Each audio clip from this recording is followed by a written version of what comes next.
Makanya saya bilang kalau bicara iman. Saya kan jurnalis nih Pak ya. Saya jurnalis.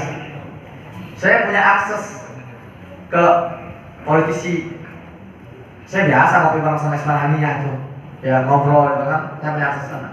Saya punya akses kepada yang namanya akademisi. Saya punya akses para ulama. Saya punya akses ke mama. Saya punya akses biasa. Dan saya punya akses ke pejuang. Suatu hari saya wawancara salah seorang petinggi pejuang, petinggi Al-Qassam. Saya nggak penasaran. Kalian ini tanpa dari apa kalian ini? Di blokade sejak 2006, dibombardir berkali-kali, kok nggak hancur-hancur sih? Area suci kalian itu apa hasil kekuatan kalian gitu ya? Saya sudah bertahun-tahun tinggal bersama mereka. Saya tahu mereka kerja, tapi apa formulanya itu yang saya ketahui? Betul Pak. Jawaban mereka itu, jawaban dia itu enggak berkaret pendek, bukan jawaban basa-basi, bukan jawaban retorika dunia, bukan jawaban apa namanya teori dunia, teori logika, enggak. Sederhana. Dia bilang ini, rahasia kekuatan kami adalah Al-Quran surat Al-Anfal ayat 60. Langsung rempong semuanya ngebuka ayat 60 itu. Nggak akan paham kalau kita cuma baca dari terjemahan depan pun nggak akan paham. Ya. Tapi saya akan ajak kita semua tadabbur di sini. Coba bisa minjem mic.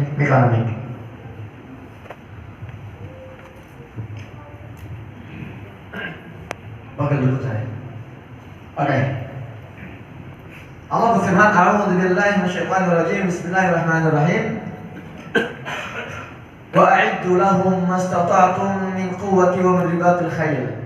Turhibuna bihi aduwallahi wa aduwwakum wa akharina min dunihim la ta'lamunahum Allah ya'lamuhum wa ma tunfiqu min syai'in fi sabilillahi fa'ilakum wa antum la tuzlamun."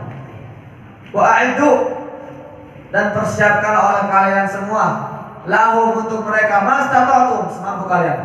Bagus Pak ya. Ini adalah karakteristik persiapan yang kita butuhkan. Mastata'tum semampu kalian. Beda jauh antara semampu kalian dengan semau kalian. Nggak sama. Allah SWT nggak pernah menuntut hambanya untuk mempersiapkan diri dengan angka-angka. Persiapkan pasukan kalian 100.000, misalnya kalian akan menang, enggak. Atau misalnya mensyaratkan persiapkan diri kalian 10 tahun, kalian akan menang, enggak. Allah hanya mensyaratkan mastata'tum, persiapkan diri kalian semampu kalian, itu kuncinya. Apa yang dipersiapkan? Kekuatan, min quwwatin, kekuatan memanah, menembak, bela diri, gulat, karate, kekuatan fisik, kekuatan mental. Persiapkan. Kedua, apa yang persiapannya? Kemampuan mengendarai transportasi, kuda, motor, mobil, tank baja, para layang, pesawat tempur, persiapkan. Tapi syaratnya apa? Semampu kalian. Kalau kita sudah semampu kita, Allah jamin turhibuna bihi aduwallahi wa aduwwakum. Kalian kalau sudah persiapkan semampu kalian, nanti di medan perang kalian akan mampu menggetarkan musuh-musuh kalian, musuh-musuh Allah, musuh-musuh kalian. Wa akharina min dunihim la ta'lamu ya'lamu. Wah, ternyata bukan cuma musuh Allah, musuh kalian doang. Wa akharina, dan ada orang-orang lain kalian nggak tahu kata Allah, tapi Allah tahu. Jadi itu fenomena apa ya? Kalau kita lihat hari di Gaza berjuang, terus ada orang gerah, orang muslim tapi dia gerah, tapi dia juga ikut panasan, itulah akhiran ini. Orang-orang munafik, kalau para ulama menyebutnya orang munafik. Jadi kalau kita lihat ada respon-respon orang yang malah menusuk para pejuang, menuduh mereka, mengatakan ini adalah orang-orang kafir, Rafidhah. Ini akhiran ini. Oke. Sekarang kita akan lebih dalam tentang mastata'tum, semampu kalian. Itu apa parameternya Pak? Apa parameternya? Apa ukuran semampu kalian? Kita harus tahu dong. Kalau kita bisa mengukur diri kita, itu sudah persiapkan diri kita semampu kita atau belum? Dalam surat Al-Taghabun ayat ke-17 Allah berfirman, "A'udzu billahi minasyaitonir rajim."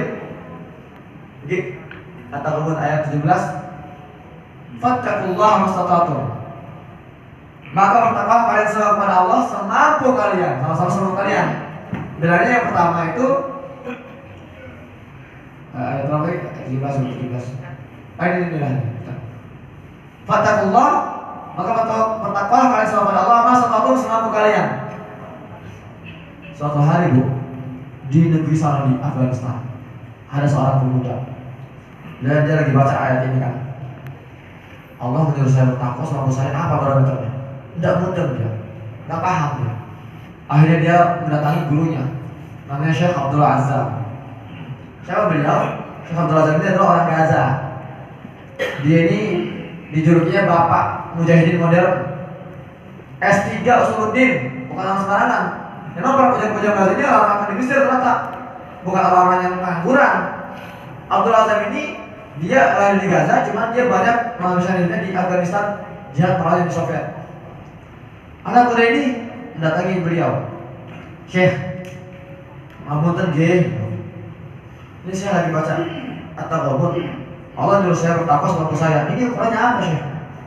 Apa barometernya? Abdul Azam nggak jawab. Dia bangkit dari duduknya. Anak muda, melu karo aku. Ikuti saya. Kemana Syekh? Ikut aja. Dibawa ke sebuah lapangan terbuka. Di situ Syekh Abdul Azam berlari kencang. Diikuti oleh anak muda. Lari kencang. 1 putaran, 2 putaran. Ini anak muda dia berpikir, ini Syekh apaan sih orang saya nanya tafsir kalau malah dia lari kencang. Dan Syekh Abdul Azam ini orang tua, nggak kuat ya. Napasnya terlambat. Tapi nggak berhenti. Terus lari 3 putaran, 4 putaran. Sampai akhirnya napasnya habis. Nggak berhenti. Jatuh pingsan Syekh Abdul Azam. Waduh, kata anak muda ini, cicilan mas Syekh. Oh saya tanya hadis kok, tanya tafsir kok malah hadis sampai pingsan. Akhirnya dibawa, dirawat. Ketika siuman, ketika sadar, senang alhamdulillah. Ya sadar juga saya kira mati. Oke, ada apa sih? Kenapa antum malah lari kencang seperti itu? Aku salah pingsan. Apa jawaban beliau? Wahai anak muda, inilah makna mastata'tum. Kalau Allah perintahkan kamu berlari, maka berlari dengan kencang. Jangan berhenti sampai Allah yang menghentikan. Itu maknanya. Jadi patokannya bukan kita, patokannya atas. Jangan kita lari, Allah suruh kita lari dia, kita lari, sampai dikit. Ya Allah, udah Allah, ini masuk ya Allah. Tidak sanggup ya, buatan sakit. Itu namanya bukan semampu kita, itu semampu kita namanya. Semampu kita itu artinya kita jangan berhenti sampai Allah menghentikan. Kembali ke surat yang tadi, surat Al-Anfal. Itulah yang dilakukan oleh para pejuang Gaza. Makanya di Gaza ini Bu, Pak, para pejuang Gaza ini hanya ada 2 aktivitas mereka. Yang pertama, mereka perang seperti hari ini, bertempur seperti hari ini, lawan Tank Wajah, lawan bulldozer. Ketika mereka selesai perang, nggak lantas cuti. Oke semua, kita cuti dulu 2 bulan, baru selesai perang kita enggak. Mereka kembali ke pangkalan-pangkalan militer mereka. Mereka perbaiki lagi pangkalan militer mereka. Mereka latihan lagi di situ.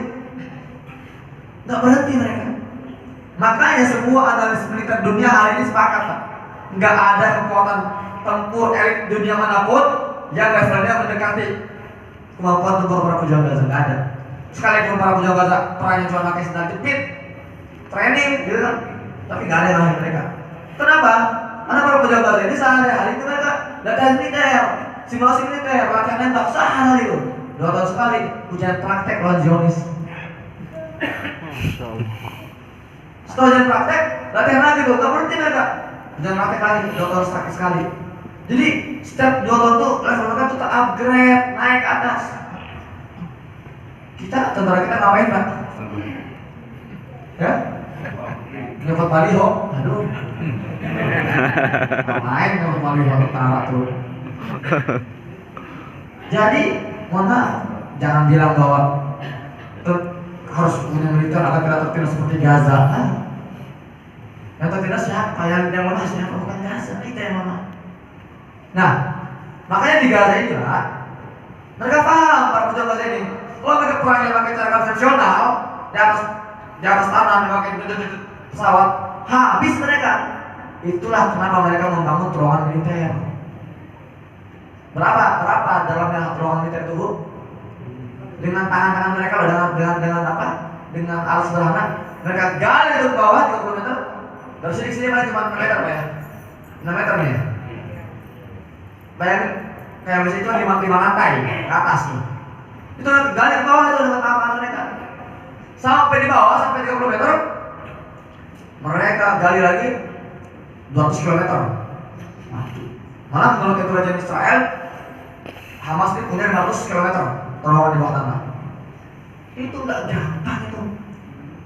Itulah persiapan mereka itu.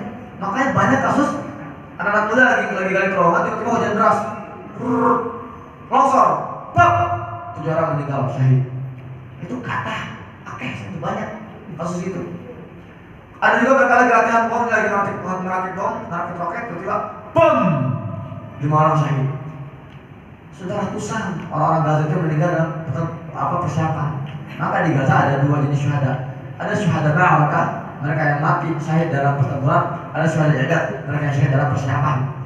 Itulah Gaza.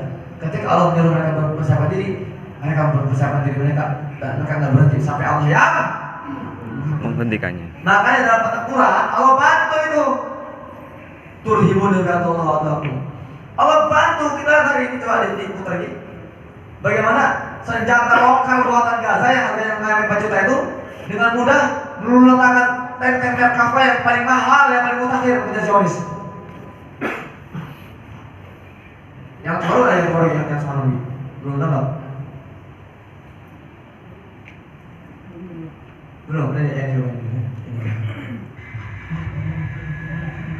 Nah, ada tank Zionis.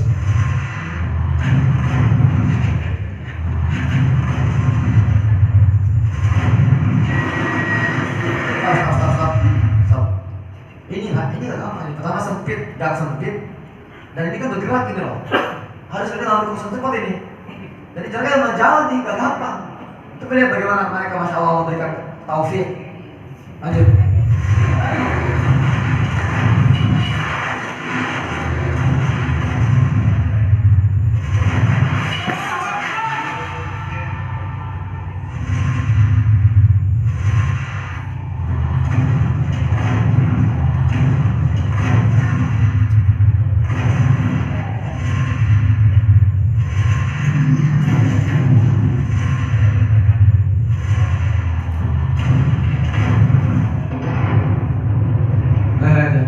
Jauh Pak, gak gampang tuh.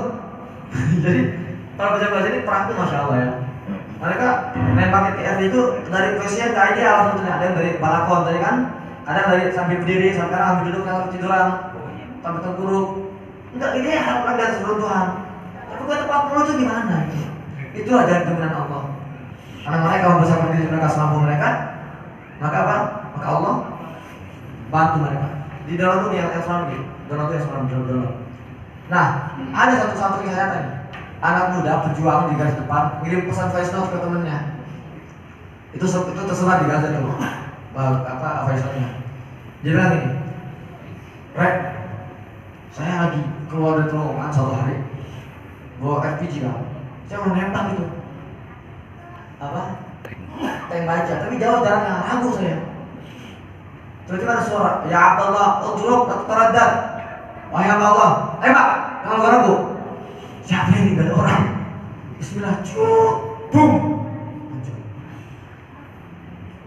Al-Quran, kita lihat ya, ada satu adegan di mana salah seorang pejuang keluar dari terowongan bawa bom, tangan gitu kan, gerak ke tank aja kan, pakai gitu kan, lagi. Ditaruh gak kelihatan. Kita di kan? Mana ada Pak pasukan sebarang itu Pak, mental seperti itu. Dan ingat, Merkava itu punya teknologi kamera 360 derajat, bisa ngeliat semuanya itu harusnya mereka itu. Tapi apa yang dibaca oleh para pejuang itu ketika lagi ledakan itu? Waja'alna min baini aydihim sadda, wa min khalfihim sadda, waja'alna bahum la yubsirun. Itu mereka yasinan. Sampai mereka perang bertemu mereka yasinan. Apa artinya ayat itu? Dan kami jadikan depan mereka tembok, belakang tembok, sehingga mereka nggak bisa melihat. Itu surat Yasin yang dibaca Nabi SAW ketika beliau hendak hijrah dari Mekah ke Madinah. Betul kan?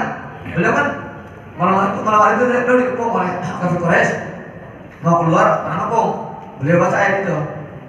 Akhirnya beliau keluar tanpa bisa terlihat oleh orang kafir Quraisy. Itu yang dilakukan oleh para pejuang Gaza. dan berhasil. Tapi jangan coba-coba kita pakai di sini, Pak. Oh iya. Iya gua nih, nggak pakai helm, nggak bawa STNK, naik motor melihat polisi, jalan dengan satu uniform sudah ambil juga. Nggak empat kok. Ada trik sini hilang kan. Tilang. Jadi seperti itu. Ini yang keluar ini kemana keluar rilis nih? Ini keluar rilis kemarin ini di wilayah kami di selatan.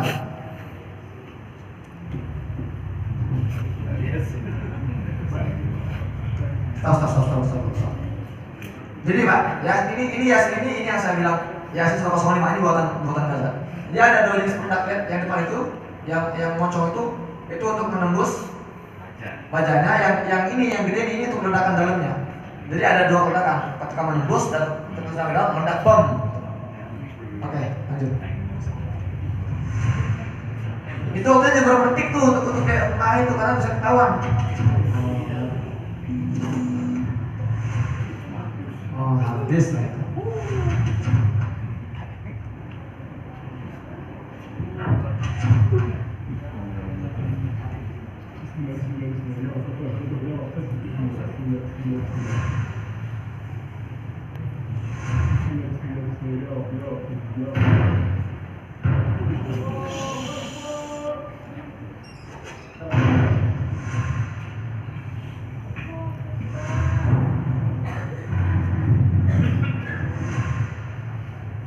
Stop. Nah, ini dengan berbagai hal-hal transaksi kan itu bisnis semua tuh, Bang.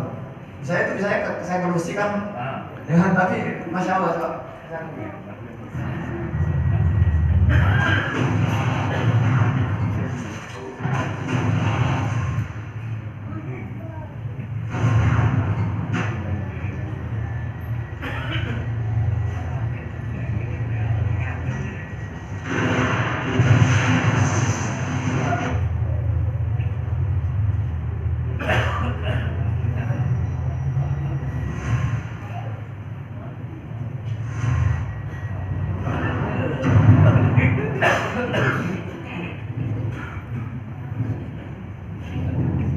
Oke, stop. Jadi itu Pak ya. Itu hasil kotak tadi. Nah, Pak, di stop.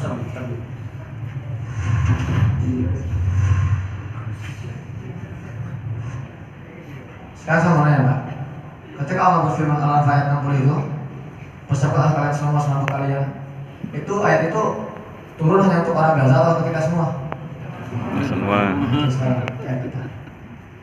Maka tugas kita sebagai umat Islam, apapun profesi kita, apapun skill kita, persiapkan mulai hari ini. Karena yang terjadi di Gaza itu bisa terjadi kita kapanpun.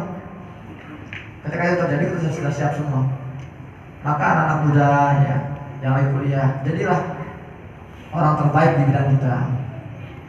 Jangan berhenti sampai Allah yang menghentikan.